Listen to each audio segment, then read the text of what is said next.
Hello বন্ধুরা, good morning. কেমন আছো সবাই? আশা করি সবাই ভালো আছো, সুস্থ আছো, আর আমরাও ভালো আছি। তো সকালবেলা বাসি কাজবাজ সব কিছু কমপ্লিট করা হয়ে গেছে। সব কিছু কাজবাজ করে তারপর এখন চলে আসলাম রান্না করতে। আর আজকে রান্না করব কিন্তু শ্বশুরমশাইয়ের প্রিয় খাবার। অনেক দিন ধরেই বলছে যে পোস্ত দিয়ে লতা খাবে। এমনিতেও তো আমরা শুকনো মাছ দিয়ে খাই, সেটা আমাদের কাছে ভালো লাগে, আর ওনারা তো নিরামিষ খান। তো এমনি শুধু লতা দিয়ে লতা কিন্তু ভাজা করা হয়। দিন ধরে বলছে যে পোস্ত দিয়ে খাবে। তো আজকে সেটাই রান্না করব, আর তোমাদের সঙ্গে শেয়ার করব কি করে আমি পোস্ত দিয়ে কচুর লতি রান্না করব। তো সেটা ওই পাশে রোদ্রুর জন্য না একদম পুরো অন্ধকার আসে। তো এই যে এখানে রান্না বসিয়েছি। তো ওই যে আকাশকে দেখো, ওখানে ও পড়াশোনা করছে।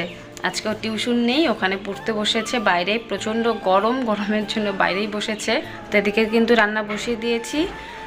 চলো তোমরা সঙ্গে থাকো আর পুরো ভিডিওটা দেখতে থাকো।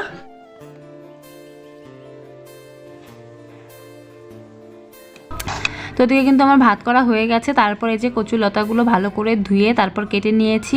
তো সবার প্রথমে আগে মশলা করে নেব। আর এখানে 5টে লঙ্কাই দিচ্ছি, কারণ আমরা একদমই ঝাল কম খাই। তো সেজন্যই আর কি 5টে লঙ্কা দিলাম। তারপর এখানে দিয়ে দিচ্ছি পোস্ত। তো আগে মশলাটা বেটে নিই। তারপর এখানে যে মৌরি ফোড়ন দিয়ে দিলাম। তারপর এখন দিয়ে দেব কচুর লতাগুলো। তারপরে যে এখন ব্যাস দিয়ে দিলাম কচুর লতা। আর এগুলো কিন্তু আমাদের এই গ্রামেরই বাঁধের এখান থেকেই নিয়ে এসেছে শ্বশুরমশাই। কারণ আমাদের কিন্তু কচুর লতা বলো, শাক বলো, এগুলো কিন্তু আমাদের কিনে আনতে হয় না, সব কিন্তু হাতের কাছেই পাওয়া যায়। তারপরে যে লবণ হলুদ দিয়ে একটু ঢেকে দিয়েছিলাম। তারপর এই যে ভালো করে লতাগুলো ভাজার পর এখানে এই যে পোস্ত বাটা দিয়ে দিলাম। এবার ভালো করে ভেজে নেব। তো একদমই এটা ভাজা ভাজা করব, একদমই ঝোল দেব না। আর ঝোল হলে কিন্তু ভালো লাগে না। এমনিতেও দেখো লতাগুলো কিন্তু খুব ভালোভাবে সেদ্ধ হয়ে গেছে। ঢাকাটা একটু কম দিতে লাগতো। আমি কিন্তু 2-3 মিনিটের মতো ঢাকা দিয়েছিলাম, ঢাকাটা না দিলেও চলতো। আর এই বাঁধের লতাগুলো না এত ভালো, একদমই কিন্তু গলায় ধরে না, আর একদমই কিন্তু ভাপ দিতে হয় না। তো খুব সুন্দর করে দেখো একদম আমি কিন্তু পোস্ত দিয়ে লতাটা করে নিয়েছি। তারপর এদিকে ভেন্ডি আলু ভেজে নিলাম, আর করব আলু পটলের ডালনা। তো এগুলোই আজকে আমাদের রান্নার আর কি রেসিপি। তো এগুলোই শর্টকাটে রান্না করব। গরম পড়ে গেছে, গরমে একদমই হালকা পাতলা খেতে ইচ্ছে করে, কোনো ভারী খাবার একদমই ভালো লাগে না। তো সেজন্যই একদম গরমে হালকা পাতলা খাবারই রান্না করছি। আর তোমাদের দাদাভাই গেছে কাজে, আমাকে নিজে নিজে সব ভিডিও করতে হচ্ছে। আর আকাশ তো দিকে পড়াশোনা করছে, তো নিজে নিজে ভিডিও করছি। এই যে আমার গাছের পেঁপে চুরি হচ্ছে।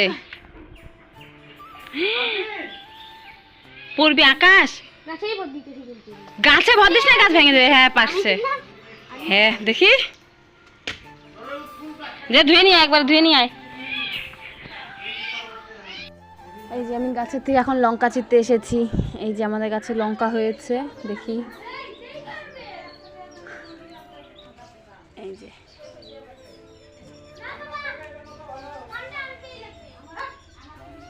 একটাই আছে বড়, এই গাছে দেখি। এই যে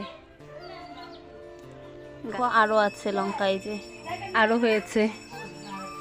তো এই গাছের লঙ্কা দিয়ে খাবো এখন পেঁপে মাখা। না বলে হঠাৎ করে বাড়িতে অতিথি চলে আসলো।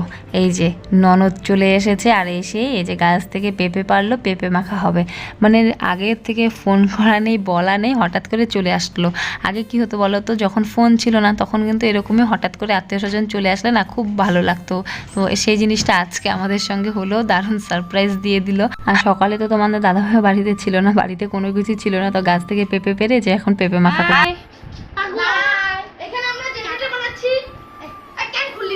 আজকে তোদের থাকতে হবে। কি থাকবি না? থাকতে হবে আজকে। দেখেছো আমার ভাগনা কেমন পাজি, মামার বাড়িতে থাকতে চায় না। সব থেকে পাজি মামা বাড়িতে থাকতে চায় না। একটু পরে আবার চলে যাবে ওরা। কবে থেকে বৃষ্টি নেই, চারিদিকে শুধু খাঁ খাঁ করছে।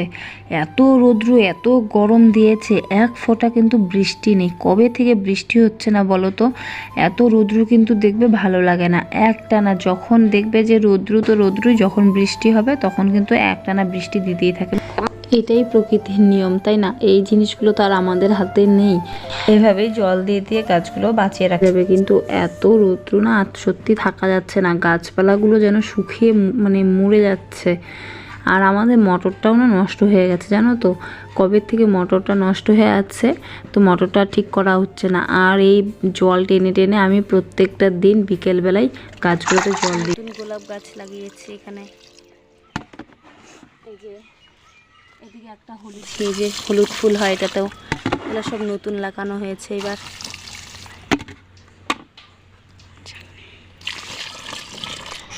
এই যে ফুল গাছগুলো তো জল দিলাম এখন, এই যে দেখো ফুল গাছগুলোর কি অবস্থা হয়েছে।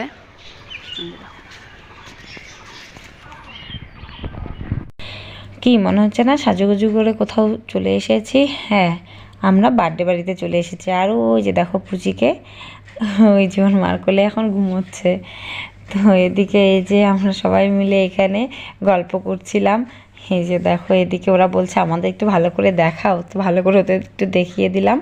তারপরে এই যে দেখো বার্থডে গার্ল, তো ও হচ্ছে মৌ, ওর আজকে বার্থডে, মানে আমাদের বাড়ির পাশেই, তো ওর হচ্ছে আজকে বার্থডে। তো আমরা চলে এসেছি। আর এই যে দেখো এখন কেক কাটা হবে, কিন্তু তার আগে এই যে এখন কিন্তু সেলফি, মানে যা কিছু হয়ে যাক আগে ফটোশ্যুট হবে, তারপর কিন্তু সেলিব্রেট হবে। তো সেটাই হচ্ছে, আগে ফটো তুলে নিল, তারপরে যে এখন কেক কাটাকাটি হচ্ছে। আর এই যে সবাই হ্যাপি বার্থডে বলছে।